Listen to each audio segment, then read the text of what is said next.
Okay, YouTube family, the world is shaking again. I think our confirmation was correct in what we said. Our argument happened with one of the main figures of mob ties in them. Our argument is what's probably led to the demise of Quavo nephew Takeoff, and it's uncomfortable to talk about it because we ain't doing no 12 stuff. I've been heard about this since the day it happened, but again, if it's not substantiated enough, we don't talk about it because we ain't 12. But it got to be talked about. Once it's millions and millions of people talking about it, we got to bring it up. Now, J Prince's name is going crazy. J Prince Jr., that is. I apologize to J Prince, the one I used to look up to. Still kind of love his books, but we're talking about his son, J Prince Jr. There's a lot of people who was talking about the famous argument that went that way. Notice how he walked away from the body and all that they said. But before we get started, let's make sure y'all hit that like button, hit the notification button, and rock out with DJ Bless One and the I Smoke Hip Hop Nation. Thank you for watching another episode of I Smoke Hip Hop Live. We're over here just getting this story the right way. I don't want no awards for this like other so-called YouTubers who are stealing work from actual witnesses and they're presented as, oh, this blogger solved the case, that blogger solved the case. I think it's disingenuous for them bloggers to take that type of credit from the other YouTubers that they, not me, I'm saying they took that from, but they literally took it from. We seen key YouTubers who actually solved the case, and them ones didn't get credit at all. It's kind of spooky, but I don't really give a damn since I ain't 12. Let's start with the new story. Now, J Prince Jr. is in the act right here where he's walking away, and if you see his partner next to him looking on the ground, well, who they're looking at on the floor is no other than the legendary member of the Beatles, aka Migos. They're looking at Takeoff on the ground, probably dead at that time, and his uncle holding him, yelling, please, please, and why? And I'm not showing that video. Y'all know me already. I respect the dead and the living. I respect both. I just respect people in general. And I don't do 12 activities, but this is everywhere. HPD, TMZ already put it everywhere, so we're going to talk about it. Now, you see a guy, J Prince, walking away from the scene of something. The scene of something that hit us to the point where it puts something in your body, something in your bones. Because the feeling of, damn, heartless can't explain what that video showed. It showed J Prince and some of his entourage or crew or whatever you call the other niggas around him. It showed him walking away from the scene, and people is like, something they said to the fact of, you know, there's Takeoff and Quavo right there. You can hear them, I don't know if it's him or his partners, telling a female, get away from over there, let's go. And it just get very spooky because nobody's going to forget that scene. He probably had nothing to do with nothing, but people are going to remember that part where he walks away. Because remember when Dave Chappelle on his show, the Chappelle Show, said, cold-blooded, my nigga, I try to protect you and defend you for 2 days in that scene. I said maybe he walked away because he didn't want to be indicted. Maybe he just came in and seen some F-ish, one of his partners messed up, so he's trying to get out of there. But I'm feeling like if you're supposed to protect folks in them, you're supposed to love folks in them, it don't make sense for you. Now, even if you don't want to be involved with no police shit, why wouldn't you go check out on the people you allegedly was supposed to protect and y'all got ties with? That was strange. But now it makes sense from what people been sending me.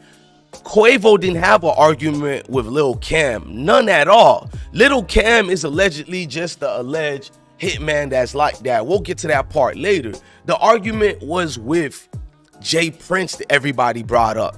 J Prince and him had some type of fallout, and it led to the things it led. And you know, niggas like Lil Cam who are crash dummies, well, they're gonna do what they do the best, crash out. And that's unfortunate for these dudes because they hurt their families. They hurt, well, some of their families don't even give a damn, which is unfortunate. Why the reason they became crash dummies in the first place. Now, J Prince Jr., that is, he got to understand whether you love your brother, dad, and all, that action of you walking away from the scene and knowing folks got camera, it makes you look bad no matter what way people try to flip it. Your hands are probably clean. You got nothing to do with nothing, but it's going to be on you, bro. I just don't see no way folks involved with the Migos family can ever be cool with the Prince family or mob ties in general. And if they're watching this video, I know y'all gotta love my videos. I don't be extra with it. I just tell you what it is without getting people locked up and being extra like these other internet detectives. I'm telling you what I would tell you in real life if we was friends, cousins, and all that family. You feel me? Because families don't leave you stranded out here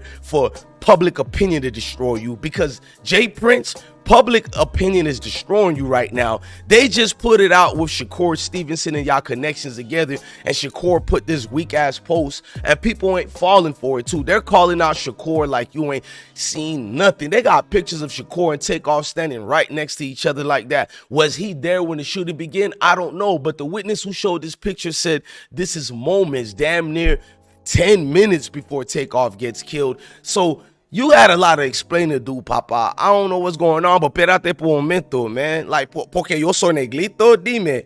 ¿Qué? Ven acá por un momento. Porque yo soy negrito. Huh? Tell me.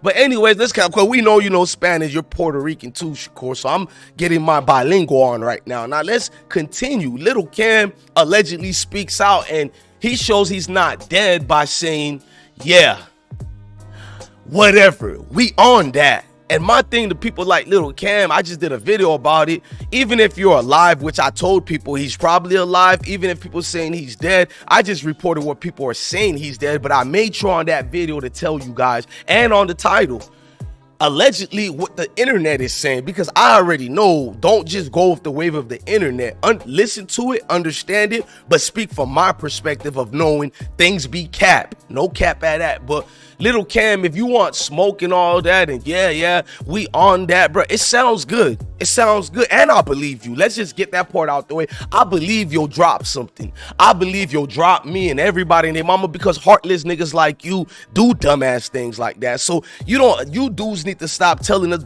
you'll do X, Y, and Z, because people scared of y'all. People don't want to go outside because of y'all. They don't want to bring their kids nowhere. We believe you, nigga, and that's the problem. Niggas get so hard and gangster until they hear this. Them cops get the knocking, you guys ain't nowhere to be found. And that's the unfortunate part. It's all cap until the wrap up gets out of here, man. Man, I'm about to play something. Look, I'm going to show you who's coming for y'all. I'm not wishing that on nobody, but when this police chief comes for you, I want to know, is you niggas gonna be singing that same story? Because this police chief, I don't know if he's being fake. He's trying to get promoted. He's running for mayor. But after he did this interview right here, I already know witnesses already gave them key information. It's just the bloggers and people on social media doing the most, doing extra, and I'm not mad at them for it. But I know on my mama, the cops and all that already had information. It's the same thing with the PNB Rock case. They're letting you dummy niggas crash out so they can get more people involved. Real niggas already know this. We already know the plan, the strategic behind it. Now look at it and tell me if I'm cap. Police headquarters there where they're holding a press conference right now to provide more information on the death of rapper Takeoff, best known for being a member of the Grammy Award-winning group Migos. Let's go to Houston and listen in. Flew in here from out of town. I want everybody to understand the pain, Right. the suffering of a mother. Very tough. And I told her, as we stand with any victim of violence or any homicide victim, their family, we stand with them in this city, in this police department, and everybody that's standing behind me. I want to thank our homicide unit under the direction of Commander Spears for doing great work time and time again. I'm going to speak briefly, and I'm going to turn it over to the homicide investigator Arrington. After he speaks, I'm going to get Commander Garcia to come up and translate in Spanish, and he'll go over some of the investigative parts. But let me speak to this just right. We understand and we know it. This morning at about approximately 2:34 a.m., officers received a call of a shooting in progress. Officers arrived there shortly thereafter. The location is a downtown location, billiards, bowling alley located at 1201 San Jacinto Street here in the downtown area. Once officers arrived,